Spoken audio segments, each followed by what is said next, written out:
जय श्री कृष्णा। आइए सुनते हैं आज रविवार के दिन सूर्य देव की महिमा।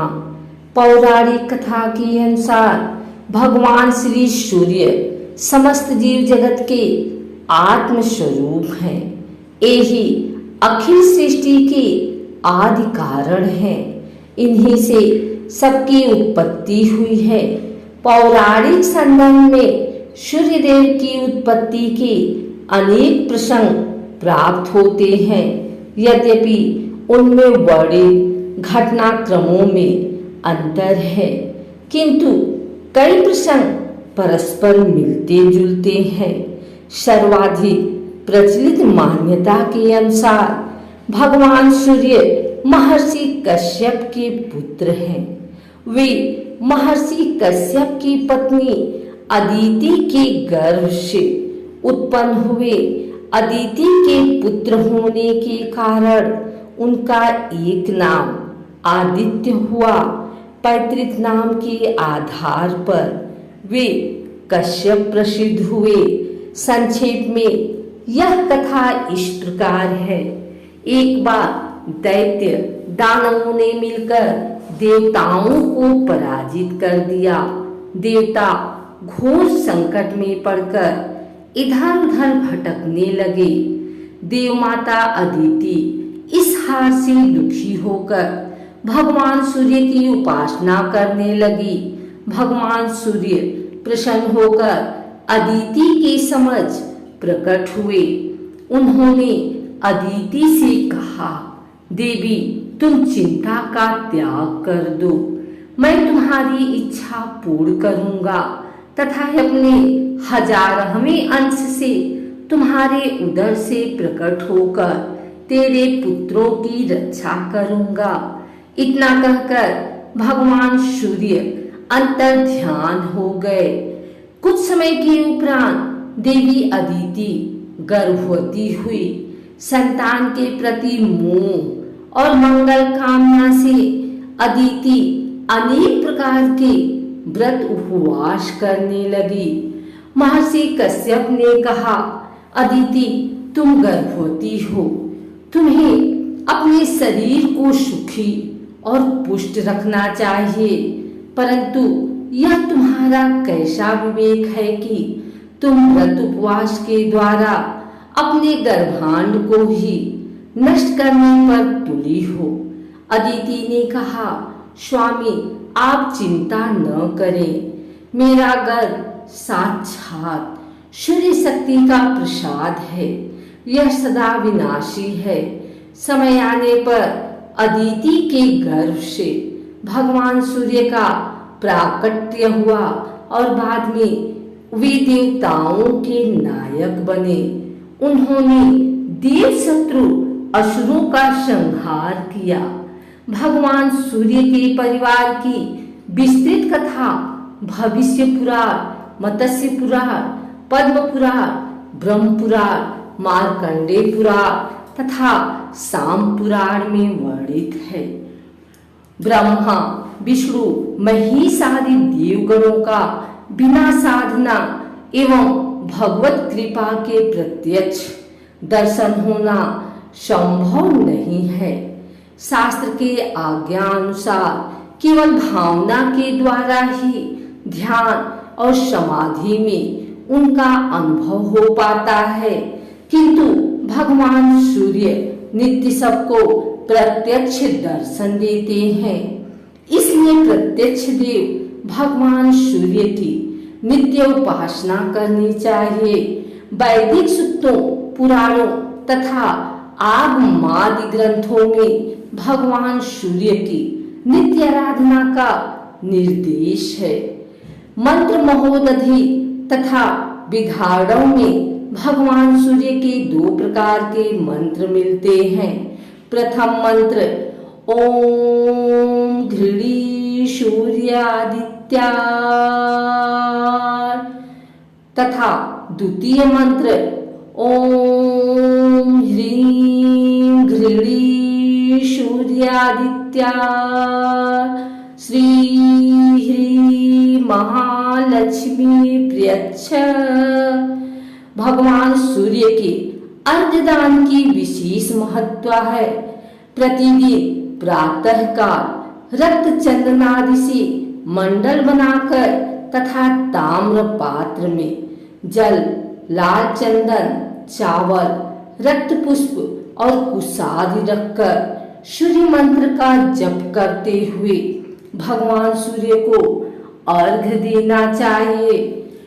सूर्यार्घ का मंत्र ओम एहि सूर्य सहस्त्रांशो तेजुराशे जगत्पते अनुकंपय मां भक्त्या गृहार्घ्य दिवाकर है।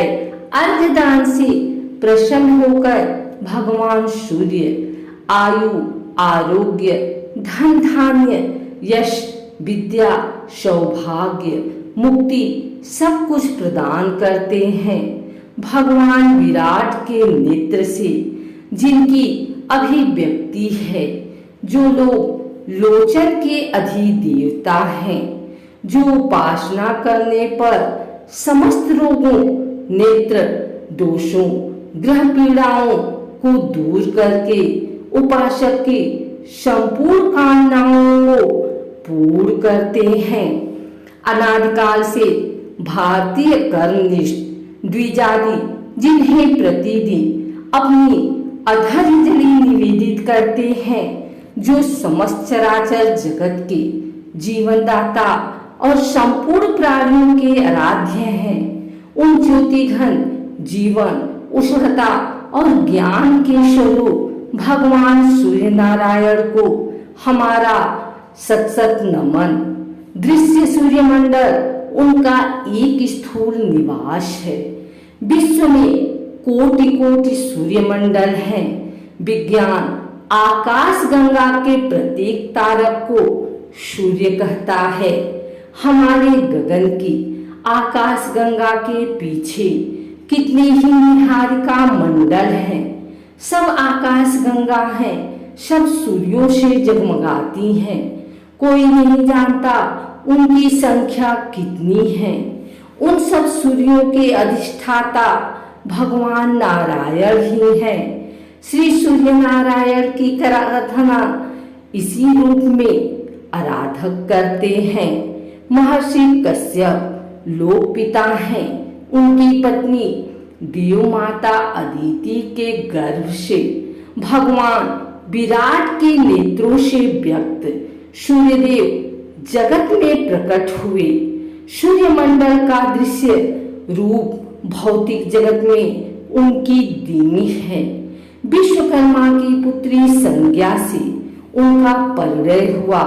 संज्ञा के 2 पुत्र और एक कन्या हुई। श्राद्धदेव वैवस्व मनु और यमराज तथा यमुना जी। संज्ञा भगवान सूर्य के तेज को सहन नहीं कर पाती थी। उसने अपनी छाया उनके पास छोड़ दी और स्वयं घोड़े का रूप धारण करके तप करने लगी। उस छाया से सनैश्चर, सावर्णी मनु और तप्ती नाम की कन्या हुई। भगवान सूर्य ने जब संज्ञा को तप करते देखा तो उन्हें तुष्ट करके अपने यहाँ ले आए।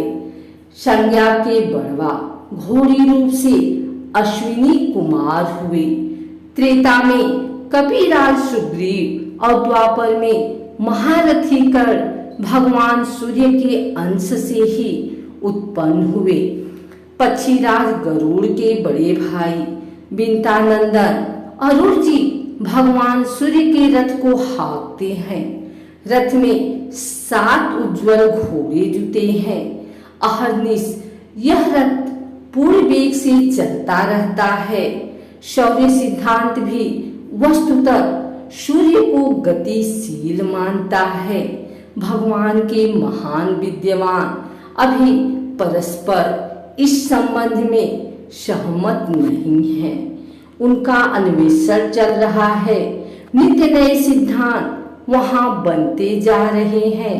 भगवान सूर्य अपने रथ पर आसीन अविश्रांत भाव से मेरु की प्रदक्षिणा करते रहते हैं। उन्हीं के द्वारा दिन रात्रि, मास, ऋतु, अयन, वर्ष आदि का विभाग होता है।